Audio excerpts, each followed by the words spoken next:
So as you may or may not know, a few days ago I made a video about my problems with Fortnite, addressing some of my problems with Fortnite, mainly how Fortnite needs to listen to their community, and also how Fortnite needs to speed up with their updates and make the game more appealing.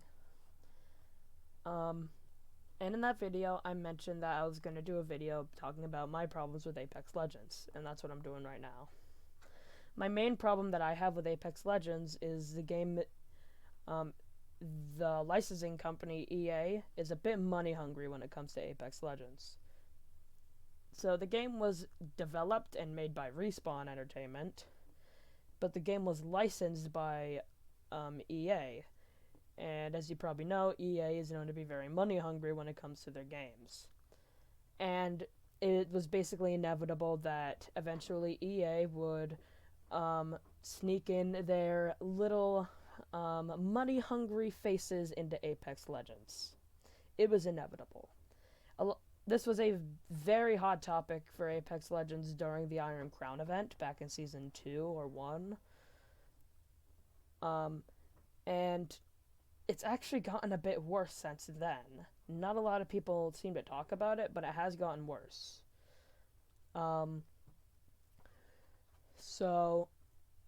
The main things that I want to talk about are the collection events, and heirlooms. Mainly, the main thing I want to talk about though is the heirlooms. Collection events, I'll talk about those first.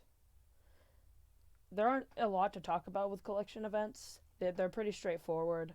However, $7 an Apex pack is pretty dang expensive, especially if people want to buy the Apex packs to get the heirloom, which would cost about $150, which is insane for a virtual weapon that grants no advantage.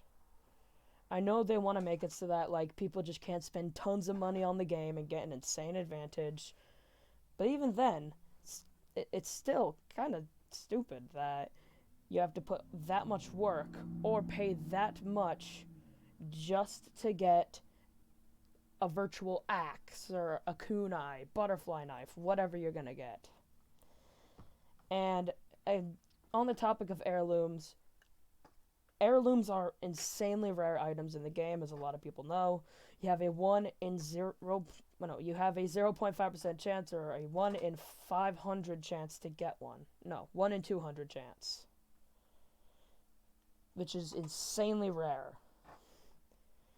And you get a guaranteed heirloom after opening about 500 Apex packs, which is a lot. I have done the calculations. I don't really remember the exact amount, but I do know that the amount of Apex packs you get from level 1 to level 500 is about 150 to 200 Apex packs, which is not even close to the 500 you would need to get an heirloom. An easy thing that they could do to fix this is my friend's idea. I don't personally agree with it, but I'll mention it anyway. He said that you should get 1 heirloom shard per level. That would make it so that once you reach a certain level, you would get enough heirloom shards to buy an heirloom. I personally don't agree with it, because that would mean that by level 150 you would get an heirloom, and level 150 isn't too hard to get. You just have to play the game a lot. In fact, I managed to get almost level 150 right now, which I can say it doesn't take too much work. I'm not that good at the game. My idea, though, is to just make it so that heirlooms aren't as rare, in the sense that, like, once you reach level 500, you are guaranteed an heirloom. Like, level 500, you get heirloom shards if you haven't gotten them already. But if you have gotten heirloom shards before, then you won't get them at level 500. I think that'd be a good way to balance it out for the people who put all of their time and effort into the game just to play it for fun. And also for people who don't want to spend money but still want to get cosmetic items. On the topic of cosmetic items, I think they're also pretty expensive for them being cosmetic. Especially with like the legendary skins, which are like 1,200 crafting medals. at the very least, you would have to spend like a couple dollars to get them. That's just if you get legendary crafting medals and in like 2 to 3 Apex packs in a row. Usually, you'd have to open at least like 20 to 30 Apex packs to get enough crafting medals to get a legendary item. That's like $20 to $30, which is insane.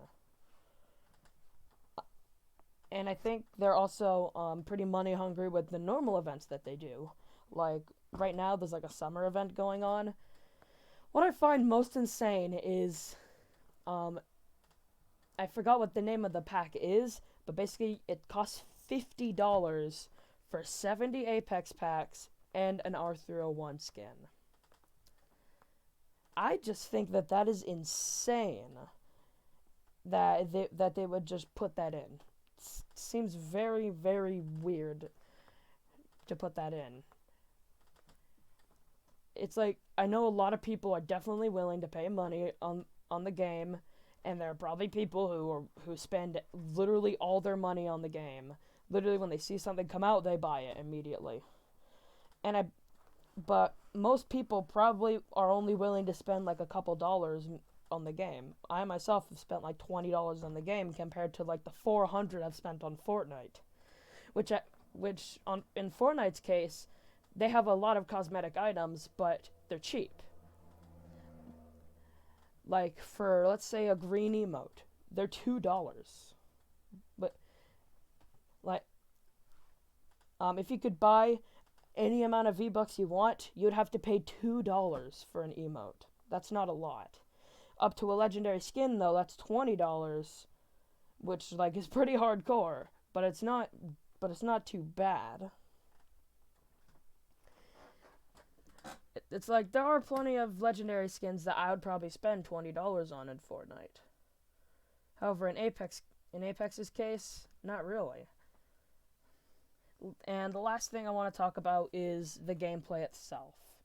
I think Apex Respawn have done a really good job of balancing their characters in a really good way.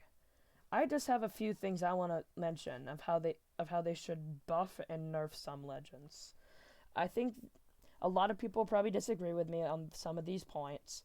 I think that Pathfinder's grapple should be buffed to 20 seconds rather than 35 seconds. It would be more than the 15 that it was before, but also not too much. Pathfinder is meant to be very mobile, and that is the main reason a lot of people used him, was because he was a very mobile character and could easily help their team out by getting into fights and making zip lines. I think Gibraltar needs some nerfs. The main thing that I think they should do is I think that they should revert the fast res they gave to him, make it so that he doesn't res faster in the shield dome shield, whatever. But they should make it so that his fast healing is back to how it was before the most recent update. Like, make sure, like, what I mean is that it gets revert back to like 1.2 times faster healing or whatever it was before, compared to like 1.25 the 1.15 that it is now, I think. And finally, being a Wraith main myself, this is kind of like hard for me to say, but I do think Wraith needs a little bit of a nerf, especially to our Into the Void. I think that the charge up that it takes is perfectly fine. And I like all the aspects of it, aside from the one part where she runs a bit faster. I think they should revert that, or just make the speed a bit slower. I think it's just a little bit too fast. I'm pretty sure it's actually almost the same speed as Octane when he's running with Stim. You get a 30% speed boost with Wraith and a 40% with Octane, which is a pretty small difference because you don't run very fast in the game. So yeah, those are all the things I wanted to talk about. If you agree, that's fine. If you disagree, that's also fine. I respect everyone's opinions about the game, and that's all I wanted to talk about. See you guys later.